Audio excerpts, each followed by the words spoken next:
રાપરના ખીડિયાનગર પાસે માલગાડી પાટા પરથી ઉતરી. માલગાડીના 2 વેગન પાટા પરથી ઉતર્યા. ટ્રેન અકસ્માતના પગલે પાલનપુર સામખિયાળીના ટ્રેન વ્યવહારને અસર પહોંચી.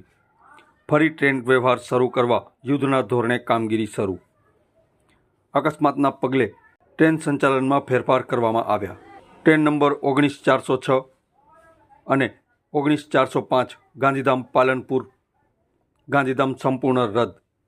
Train number 12959 Bandra terminal Bhuj Bhildi Mehsana Viramgam Samakhiyali થઈને ડાયવર્ટ કરવામાં આવી. ટ્રેન નંબર 20984 દિલ્હી સરાય રોહિલ્લા ભુજ ભીલડી મહેસાણા વિરમગામ સામખિયાળી થઈને ડાયવર્ટ કરવામાં આવી. ટ્રેન નંબર 22483 ભગત કી કોઠી ગાંધીધામ ભીલડી સ્ટેશન સુધી દોડાવવામાં આવશે.